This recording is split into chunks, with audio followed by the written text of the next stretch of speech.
Adipurush movie को लेकर जहां भारत में घमासान मचा हुआ है और फिल्म के निर्माताओं के साथ साथ इसके डायलॉग राइटर मनोज मुंतशिर को लोगों के गुस्से का सामना करना पड़ रहा है, वहीं ये विवाद अब भारत की सीमाओं के पार पहुंच गया है। नेपाल पहला ऐसा देश बन गया है जहां आदिपुरुष फिल्म को बैन कर दिया गया। असल में नेपाल की राजधानी काठमांडू के मेयर बालेन शाह ने शहर के सभी सिनेमा घरों को ये आदेश जारी कर दिया है कि तत्काल प्रभाव से आदिपुरुष की स्क्रीनिंग को बंद कर दे।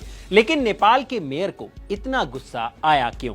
इसके पीछे की वजह खास है। हुआ यह है कि आदिपुरुष फिल्म में सीता माता को भारत की बेटी बताया गया है, जबकि सीता माता का जन्म नेपाल में हुआ था। नेपाल के मेयर ने इस गलती को ठीक करने के लिए निर्माताओं को 3 दिन का वक्त दिया था, लेकिन समय निकल गया और फिल्म बैन कर दी गई। इस पूरे मुद्दे पर मनोज मुंतशिर का बयान आया, जिसमें उन्होंने कहा कि जब सीता माता का जन्म हुआ था तब नेपाल अखंड भारत का हिस्सा था। ऐसे में जानकी को भारत की बेटी कहना गलत नहीं है, लेकिन क्या कभी नेपाल वाकई भारत का हिस्सा था?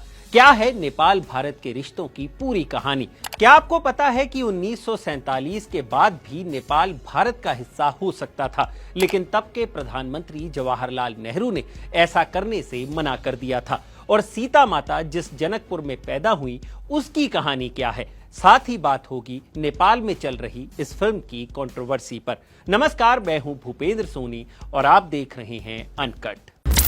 शुरू करते हैं नेपाल के इतिहास से। नेपाल की उत्पत्ति आज से लगभग 8000 साल पहले नवपाषाण युग में हुई थी। हजारों सालों से काठमांडू घाटी एंशिएंट सिविलाइजेशन का एक अहम केंद्र थी। रही बात मध्यकालीन भारत की, तो नेपाल ने दिल्ली सल्तनत और मुगल साम्राज्य से भी सदियों पहले अपनी आजादी को बनाए रखा। नेपाल का नाम पहले गोरखा साम्राज्य था, लेकिन सन 1764 में बदलकर इसका नाम नेपाल कर दिया गया।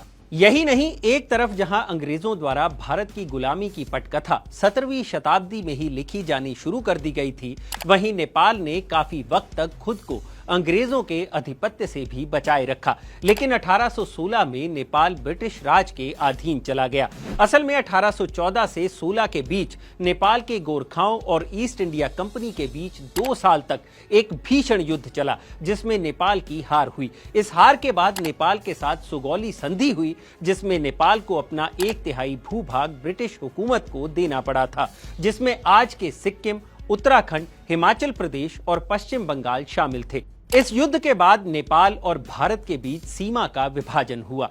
भारत की गंडक नदी, जिसे काली रिवर भी कहा जाता है, के एक तरफ का हिस्सा भारत का था, जबकि दूसरी तरफ नेपाल था। और इस प्रकार क्षेत्रीय तौर पर नेपाल को भारत से अलग कर दिया गया। फिर 1923 में नेपाल ने ब्रिटिश सरकार के साथ एक समझौता कर लिया, जिसके तहत नेपाल को इंडिपेंडेंट स्टेट मान लिया गया, लेकिन उसका फॉरेन अफेयर्स और डिफेंस अंग्रेजों के अधीन ही रहा, जिसका अधिकार 1947 में ब्रिटिश राज खत्म होने के बाद ही नेपाल को मिला।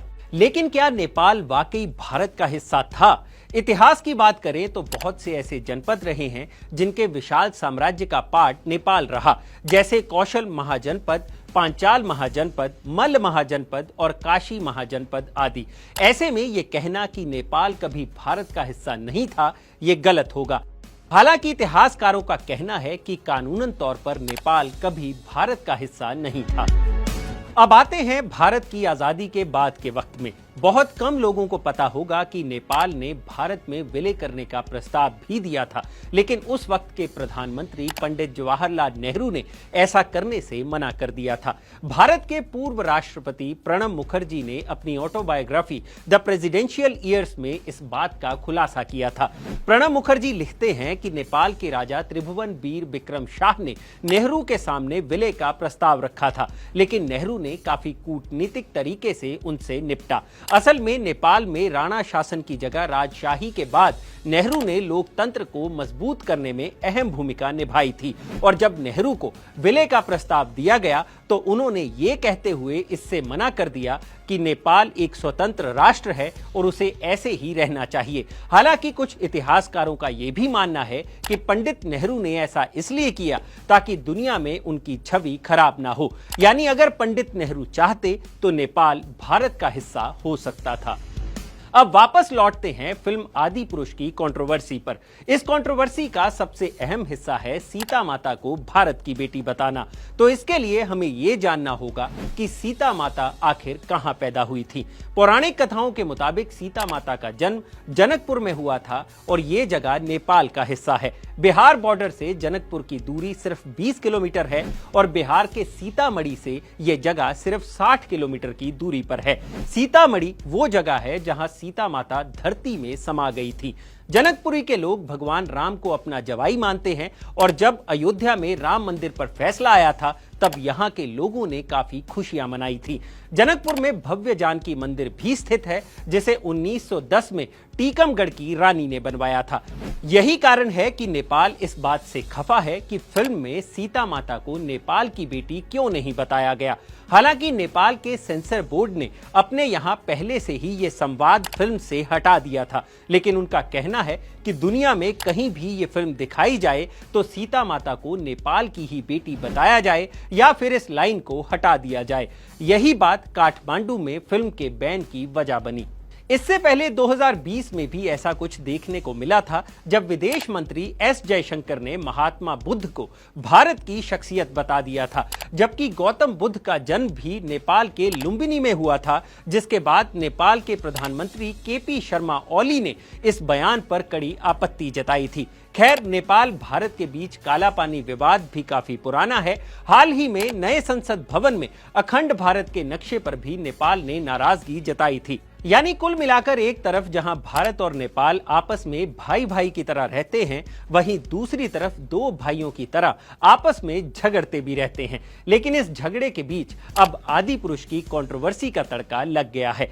आप इस कंट्रोवर्सी के बारे में क्या सोचते हैं? क्या सीता माता भारत की बेटी हैं या नेपाल की? हमें कमेंट सेक्शन में जरूर बताइएगा। और अगर आपको यह जानकारी अच्छी लगी हो तो जानकारी से भरे ऐसे ही और वीडियोस देखने के लिए सब्सक्राइब करें हमारा चैनल अनकट।